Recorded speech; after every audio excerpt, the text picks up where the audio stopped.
You're at the Coaching Inn, 3D Coaching's virtual pub, where we enjoy conversations with people who are engaged in the world of coaching. Welcome to this week's edition of the Coaching Inn. I'm Claire Pedrick, and today I'm in conversation with Coach Sandhya, who made contact on LinkedIn because she's been learning about not knowing. And I went, come to the Coaching Inn podcast. We need to talk about it. Sandhya, welcome. Thank you, Claire. It's so good to be here on this podcast. And yes, I think the way I connected with you was when I read your post on LinkedIn, and somehow that appealed to me instantly, and I reached out to you because it was something that I was really grappling with. So it's just so nice to be here with you on this podcast, and thank you for having me. Well, you're very welcome. So where in the world are you? Well, I'm in India, in a place called Pune, which is about 3 hours from Mumbai, if you've heard of Mumbai. Okay, cool. Yeah, and Pune is a place that's very high on culture. It's called the education hub of the West, and I've been here for the last 18 odd years. Yes. Since my son was born. But otherwise, I've been in Mumbai. So been pretty much in the western side of India. Okay. So tell us about your coaching journey, Sandhya.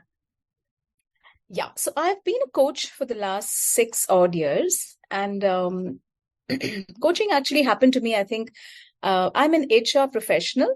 I've been an HR professional for the last 26 odd years. And I guess there was a point of time where I felt that I needed something more, enough of people's strategies and policies and business partnering and all of that. Also, a lot of the people that I worked with, especially the seniors, the directors, my mentors, they kind of nudged me and pushed me to take up coaching in a more structured way. Because they probably felt that I had the ability to hold space for an individual in a conversation. Yeah. So, and I could see that even in my role as an HR advisor, there were times that I could just go on and people would talk to me, they would open up. And then someone suggested, hey, why don't you think of becoming a coach? And this was pre-COVID. And I really didn't know what coaching was all about, I mean, I'd heard of coaches, of course, being in the HR industry, but it so happened that I looked up a couple of organizations who kind of did coach training, and I went on to become a PCC directly. I got my credential done about 3 years ago, and so I'm a level 2 ICF certified coach, which is the PCC. And on my way towards mastery. So that's Fabulous. An interesting journey. Yeah. So tell us about your journey towards mastery. Oh, well, it's been a churn in the very least, because till the PCC or till the level 2, I guess it was more about, how are you kind of holding space, and did you have clear agreements? Are you looking at the context or the who? And then suddenly, whoa, it goes to a different level where there's a lot of inner work, It's and I think if I were to summarize it, it was really about being comfortable with just going with the flow, with not knowing what the next piece of the conversation would lead to. And Claire, to be honest, it was a huge struggle for me because I come from a very structured background.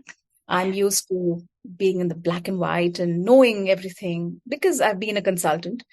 Suddenly to switch from that to being in the space of saying, hey, you know what, let's see what happens. Let's see what unravels and let's go with the flow was a struggle for me. I think the first 3 months of my journey into the professional mastery training was very difficult. There were times when I reached out to my mentor and said, I don't know whether this is for me because I don't seem to be doing very well with how I'm feeling. And she just told me to just take it one day at a time. And the more I watched videos of, master coaches doing sessions, and I read about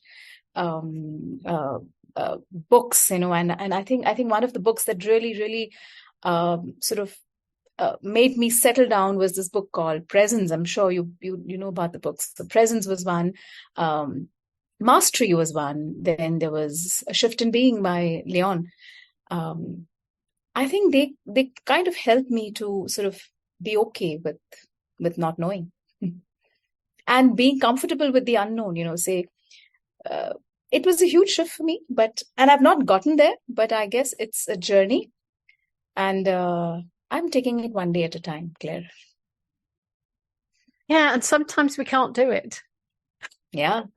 Oh, I've had my days of complete frustration, and so I remember my mentor saying that don't give me a PCC call. What else? Go beyond, give me more. See what more you have within you that you want to explore. Mm. And the beauty of it is, Claire, that I realized that it was about really who I am and who was I being in that conversation, which was beautiful, nevertheless, but a tough one. Yeah, the inner journey. And I think we started talking, didn't we, when I put something out about the book? Yeah. So you've done a lot of thinking and processing and being about not knowing. Oh, yeah. Oh, yeah. That's a nice way to put it, Claire. That's a very nice way to put it. And it's such a contradiction of sorts, but yeah.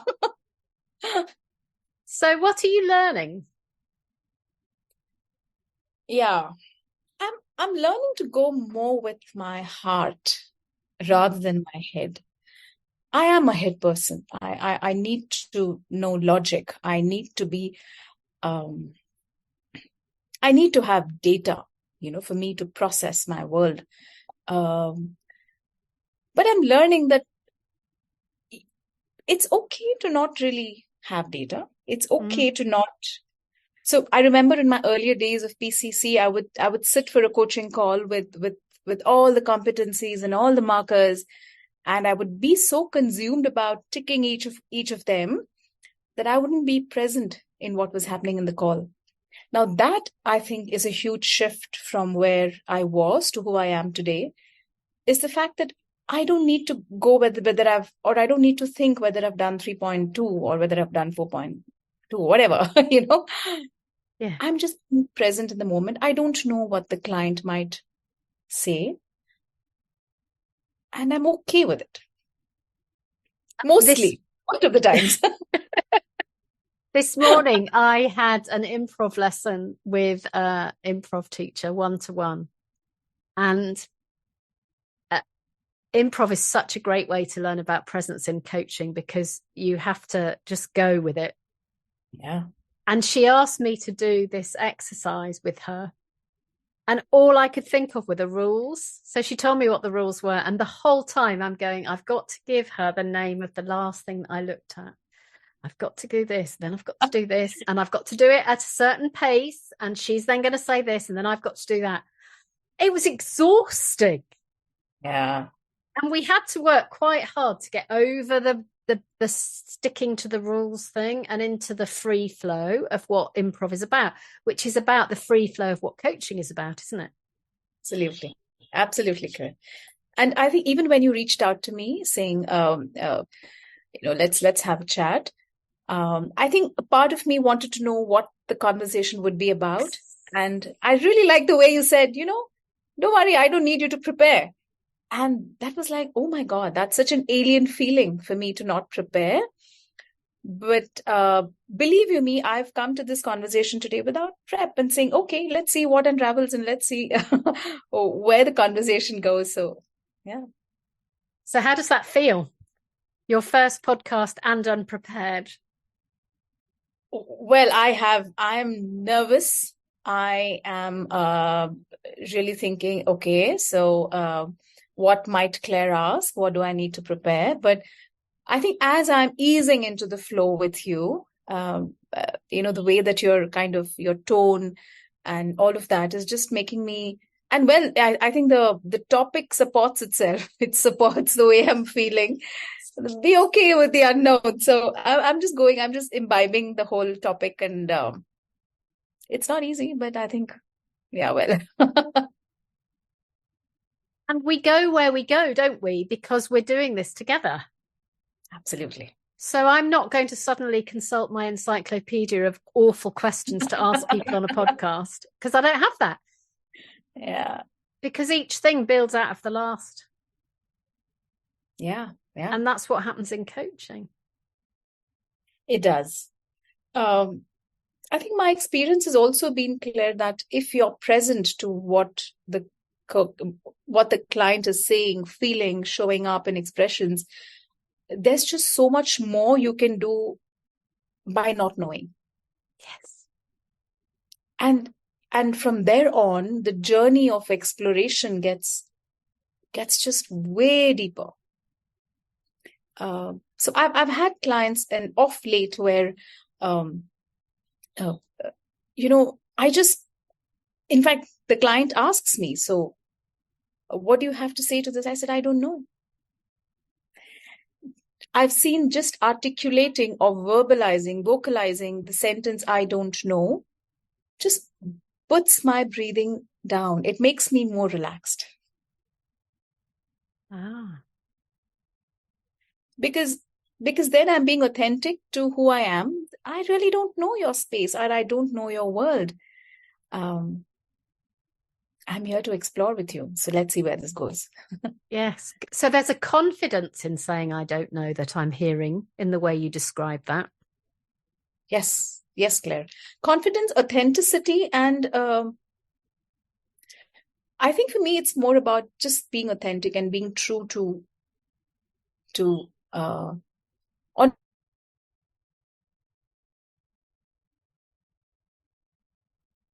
consultant is supposed to know, or coach is supposed to know, or I'm here to give the answers. It's about dropping that whole identity piece, and I think magic happens then. Yeah. When we stop thinking it's about us adding value and the performance, and that we're going to be judged by those things. Yes. Yes. And it's not been easy for me, Claire, mind you, because it's been years of conditioning to be a certain way.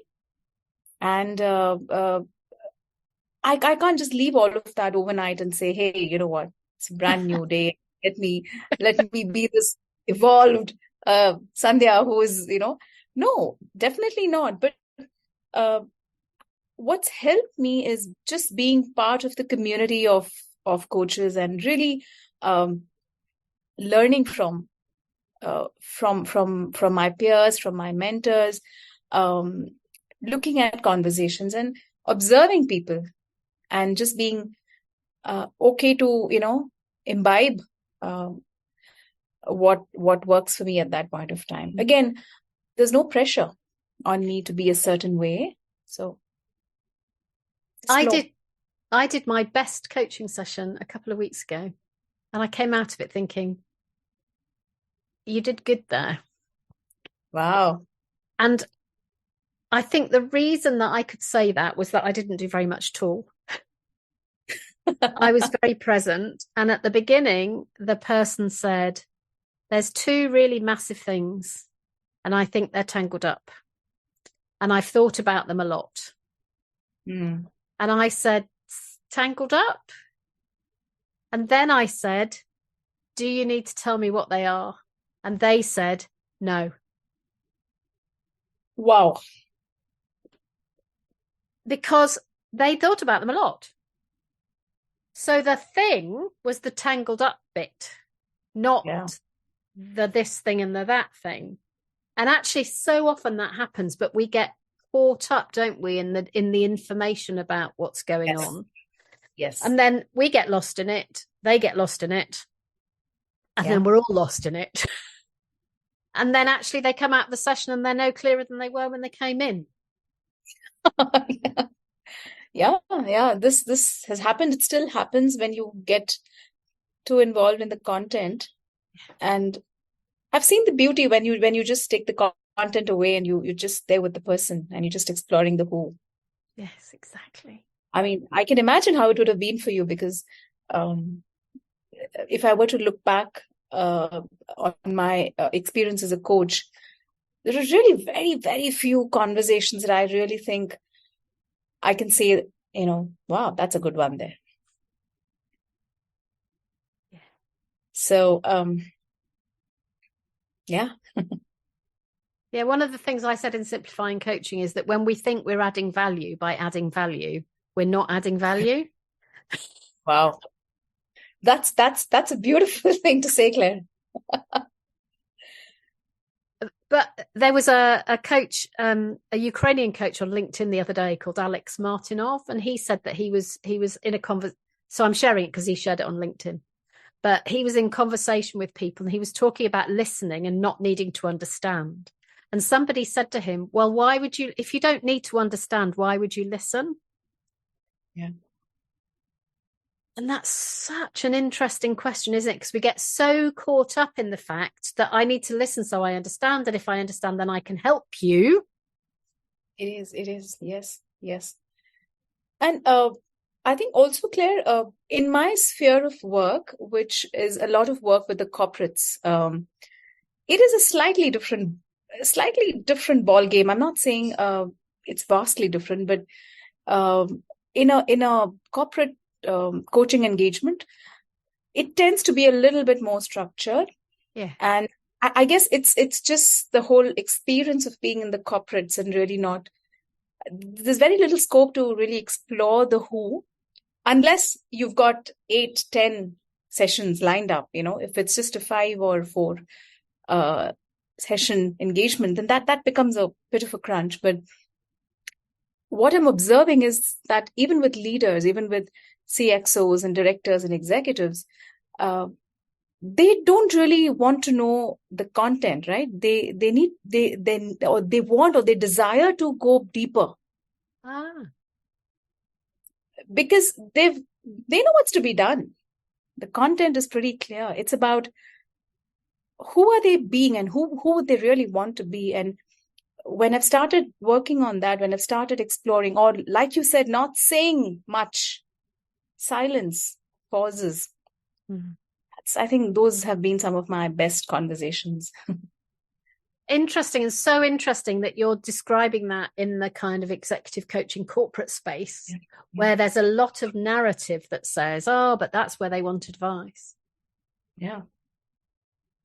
How can you cut through that negative to really go and find what's the real issue there? Or who do you really want to be? Or who are you being? And then magic happens, because then you say, oh, well, there's a bit of a value misalignment problem, or I don't think I'm enjoying the space or this role or this organization.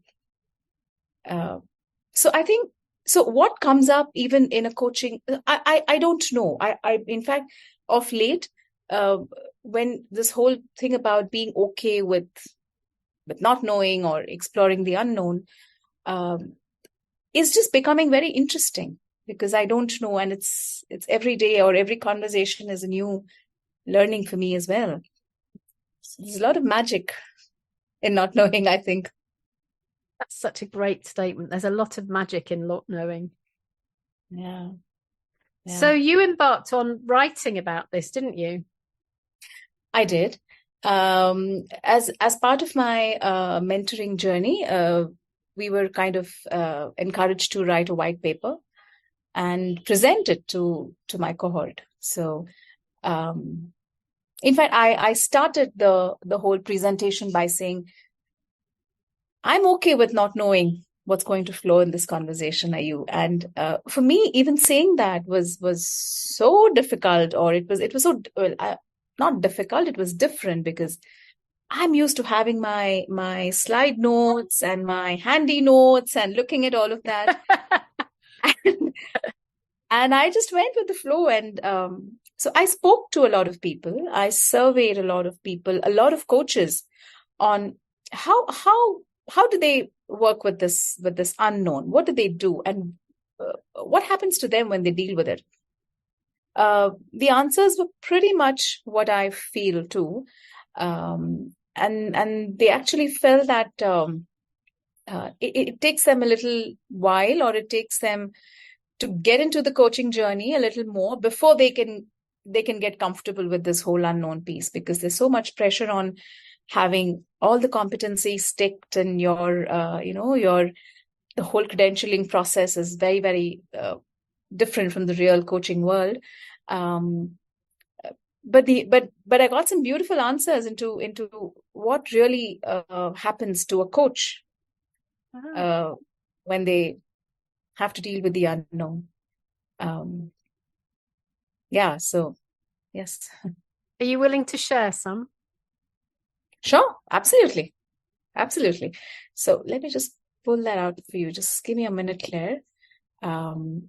So this whole, I think I spoke to about 25 odd people, and it was a mix of multiple choice and subjective questions, and what really came up was questions like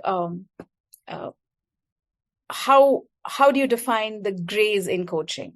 Is it a light gray, medium gray, dark gray? What is it for you? Most people said, well, it is medium gray. In fact, there were some responses which said that not knowing impacts one's self-worth. The responses seem to say that not knowing, the fear is that I don't have control if I don't know. Then there was another question which I asked. How often do you encounter situations when the path forward is really unclear? It's a bit ambiguous. How do you navigate that? There were very few responses that I got which spoke to me, which said that, oh, it's okay. It's a piece of cake. I know what to do, and I'm kind of quite comfortable. Most of them need some bit of structure. And I think it comes from the fact that there is a performance pressure, Claire, even when you are in a coaching engagement.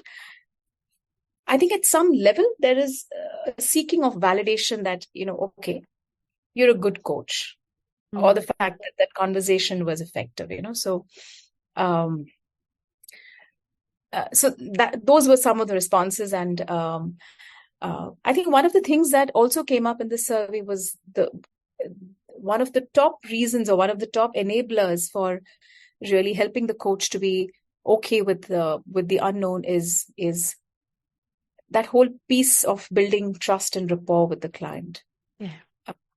If that piece is done well, and if you kind of or if you contract well with the client, saying, look, I may not know some things, and I will be very authentic in saying that I don't know, let's explore. Those are the times when people came back to me and said that they've had some beautiful conversations, and for both the coach and the client. So those were some of the suggestions that so let's say, by being honest and telling the client, I don't know, let's explore together. But having those contracting agreements in place prior and even during the engagement, that, look, we might come across areas where we may get stuck. How best do you think we could navigate them? So just having that conversation. So that was some of the things that came out from the survey, Claire. Interesting. As you're talking, I'm noticing in myself that a lot of the stuff around presence has come out of America, and Europe, and you're in a very different context. Yes. Yes. Can you say more about that? It is very different. I think in the Asian context, specifically in India, there is a lot of cultural nuance that is, kind of there when you coach. One, the whole coaching industry is just getting the level of maturity that maybe the US, European industries are. We're still getting there. So organizations, individuals still look at coaching as I mean, they see a huge impact. There's a lot of work being done on enabling organizations and individuals. But culturally, I think we're still, I mean, if I could talk about myself and some of my peers, there is a great, I would say that not knowing or not knowing what will happen is not a comforting sign for most people. Mm. I don't know whether it has a cultural nuance which is very different to where I come from, which is India. I think it's also to do with the fact that coaching as an intervention is getting a lot of prominence and attention in India, but it's still not as matured as maybe, the US or the Europe. So it's okay for a coach to not know the answers. Whereas in India, possibly, even in some organizations or in some corporates, there is this expectation that the coach will tell me or knows what I'm supposed to do. Because otherwise, why am I paying them? Yes. But that's changing a fair bit, because I was part of a very interesting conference, which is the Coaching Culture Conference, which was done by this company called You Accelerate, and I'm part of them. It was so encouraging to see the organizations that are really building that culture across. There is leadership that's really walking the talk about coaching. There are forums where taboos and myths about coaching are addressed. People are made to feel comfortable. Yeah. It's a lot of good work. And it's not just the big organizations. Even the small and medium organizations are really, really understanding the value that coaching have. And I think that is one way of a support to the coaches also to navigate that whole unknown piece better. Wow, it's interesting, isn't it, when you start seeing it moving across the system? Yes. And not just coaches going, it's a really good thing to not know. Yeah. For me, so I think, and I also coach a lot for the creative industry. So I work with a couple of advertising agencies, and then there is IT. So when you coach the more creative agencies, they do understand the fact that it's more fluid. It's more go with the flow. If you look at the IT, the software companies, that's a different ballgame altogether, because there is a lot of structure ingrained in them professionally. Mm-hmm. So even when they come to a coaching conversation, they're very structured. Okay, this is my goal. This is what I want to do, blah, blah, blah. This is what I will do as an action plan. So I think as a coach, what I've done is also really adapting my styles differently to the client that I'm with a bit. I mean, I wouldn't say that I completely adapt, but there is a bit of different way of handling maybe a creative person than someone who is a very technical expert or a technical, consultant. Yeah. So what's your hope for your coaching over the next few years? What's my hope? Did you ask? Yes. Yeah. Okay. Claire, I think I want to be in a state where I am really enjoying the whole process of coaching. There's no pressure. I'm not really worried about the outcome. I want to be one in that moment. And when I say that, I don't say that just as a cliche. I really mean really being present to who I show up as in that conversation. I'm not even getting to the client, but how am I showing up, and what do I need to do to let go of the different identities that I have or the different hats that I wear? So my hope is in the next 2-3 years, I definitely would want to be a master coach, God willing, and my assignments being completed, and I'm doing all of that. every day I really want to do one thing better than what I've done Okay. the previous day. Yeah. That could be, in fact, what I've done, Claire, is I've stopped making notes during a call. Hooray! Can you believe that? So for me, that was like, oh my God, I don't need to take notes because I'm there, and that has shifted. It was a huge shift for me. So even at times when I need to make notes, I just maybe note a word or something that they're saying. Otherwise, I would have notes and I would have pages and pages, and my mind would be more interested in writing notes. So I would like to be a version of myself that's flowing. I think when I think of myself, the word that comes to me is flowing.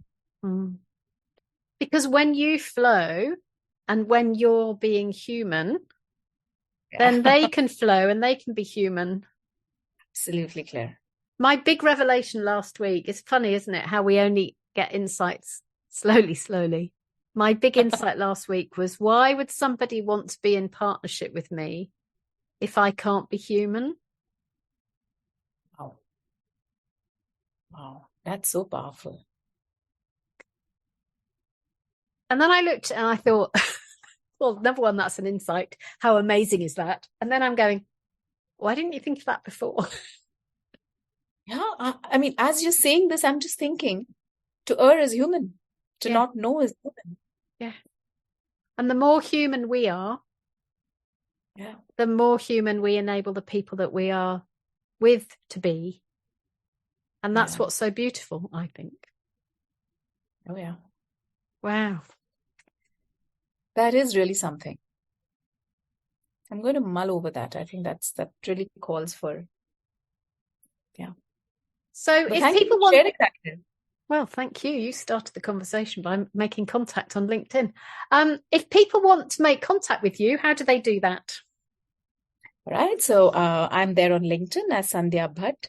And I have my Instagram handle, which is peoplesolutions.consulting. My email ID is sandhya@peoplesolutions.consulting. I'm there on all of these forums, and I'll be happy to connect with people. Great. And I'll put everyone in the show notes. Sure. Sandhya, thank you so much for coming. And you've been human and not knowing on your first podcast. So that's a great joy.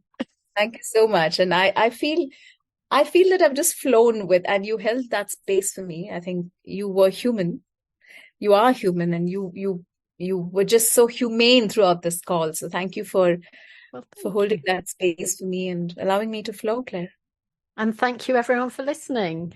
So you've been listening to The Coaching In. I'm Claire Pedrick, and I've been talking to Sandhya Bhat. Bye-bye, everyone. If you've enjoyed what you've heard today, we'd love you to share the podcast with a friend or leave a comment on social media. And if you'd like to become a regular at The Coaching In, you can subscribe on Podbean and all major podcast channels. We look forward to welcoming you next time. You've been listening to The Coaching In, 3D Coaching's virtual pub. For more information, check out 3dcoaching.com.